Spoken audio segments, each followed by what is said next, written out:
BJP प्रदेश अध्यक्ष मोहनलाल बुडौली हमारे साथ मौजूद हैं। लगातार मनरेगा का नाम जब से बदला है, विपक्ष हमलावर है। कह रहे हैं मनरेगा का नाम बदलने से क्या था, नई स्कीम बीजेपी लेकर आ सकती थी। मनरेगा के तहत इसमें बहुत सारे नए प्रावधानों को जोड़ने का काम किया है। जहां 100 दिन के रोजगार की गारंटी थी, वहां 125 दिन के रोजगार की गारंटी देने का काम किया है। और जिससे 7,000 से लेके और 10,000 तक प्रत्येक मजदूर जो 100 दिन मजदूरी करता था, जब उसको 25 दिन एक्स्ट्रा मिलेंगे तो उसको 7,000 से 10,000 रुपये का लाभ होगा। और 10,000 रुपये का इसलिए लाभ होगा क्योंकि हरियाणा सबसे ज़्यादा मजदूरी देने वाला प्रांत है। 25 दिन जुड़ेंगे, 400 रुपये मजदूरी है, सीधा 10,000 रुपये का लाभ होगा।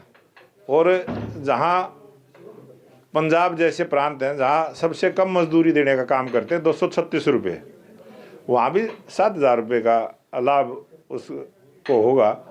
तो इसमें किसी भी प्रकार का श्रमिकों के साथ, मजदूरों के साथ, जो उसके लाभार्थी हैं उनके साथ भ्रष्टाचार ना हो, उनको 15 दिन में किए हुए काम का वेतन मिल जाए, इस प्रकार की नई व्यवस्था करने का काम किया है। और जीरो टैगिंग के साथ उसको फोटोग्राफी होगी। बहुत सारे नए प्रावधान इसमें जोड़ने का काम किया है ताकि कोई भी गरीब आदमी उस योजना से छूटे ना, किसी भी चीज़ का इसमें भ्रष्टाचार ना हो, फर्जी नाम से फर्जी काम ना हो, इस प्रकार की व्यवस्था करने का काम किया है। कह रहे कि महात्मा गांधी का नाम से क्या परहेज है, उसको क्यों खत्म करना चाहती है बीजेपी। राम का नाम हमने इसमें जोड़ लिया है और विकसित भारत को जोड़ लिया है। आज विकसित भारत जरूरी है, सभी को ध्यान में रहे कि इस राष्ट्र को विकसित भारत बनाना है। जो संकल्प हमने लिया है, जो आज़ादी का जब हम 100वां वर्ष मनाएंगे, ये देश विकसित राष्ट्र बने, तो इस विकसित राष्ट्र के लिए लोगों की भावना होनी चाहिए।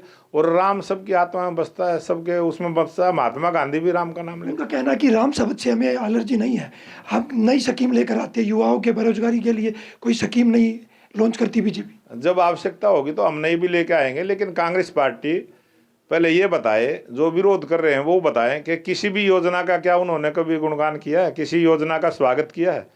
उन्होंने तो विरोध ही करना, विरोध के लिए राजनीति करते हैं, वो लोगों की भलाई के लिए राजनीति नहीं करते हैं। और हम जो है लोगों की भलाई के लिए काम करते हैं। हम हर काम में सेवा भाव देखते हैं और सेवा के साथ काम करते हैं। किसी भी प्रकार का अन्याय किसी भी मजदूर के साथ ना हो, ये हमारी जिम्मेवारी है और हम उसको निभा रहे हैं। अध्यक्ष जी, एक बड़ा सवाल है, राम रहीम को हमेशा लगातार पैरोल मिल रही है, अब फिर 40 दिन की पैरोल मिली है, सरकार इतनी मेहरबान क्यों है।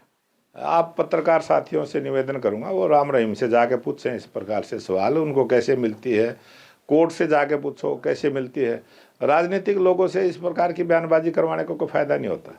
सरकार बीजेपी की है प्रदेश में, अब सरकार बीजेपी की है, हम तो सभी साधु संतों का सम्मान करने वाले लोग हैं, हम तो किसी साधु संत के खिलाफ बोलते ही नहीं। और कानून ने जो कुछ सजा उनको दी है, जो कुछ छूट दी है, वो कानून ने दी है, कानून के ऊपर हम कोई टिप्पणी करते नहीं।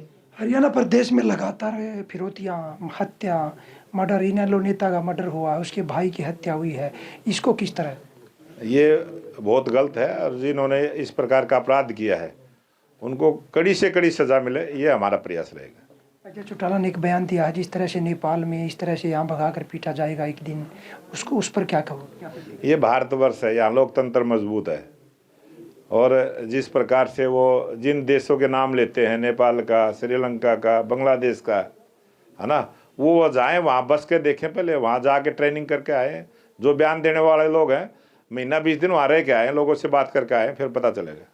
बिहार में चुनाव हुए, वह पश्चिम बंगाल की तैयारी कर रही है बीजेपी, किस तरह की वहाँ पर रणनीति बना रही है। एक बार भाजपा, बार बार भाजपा।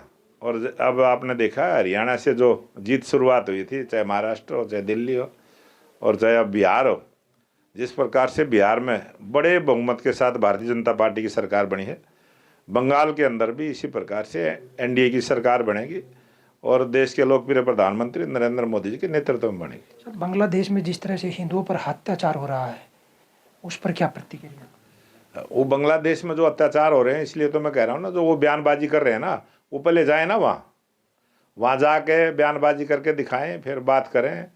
वो यहाँ बयानबाजी करते हैं, वो बांग्लादेश में जाके बयानबाजी करें और वहाँ घूम कर आएँ जरूर। देखिए हमारे साथ प्रदेश अध्यक्ष मोहनलाल बड़ौली थे, उनका कहना है कि अजय चौटाला बांग्लादेश या नेपाल जैसे देशों में एक बार घूम कर देखें, फिर पता चलेगा। सोनीपत से पवन राठी, आज तक।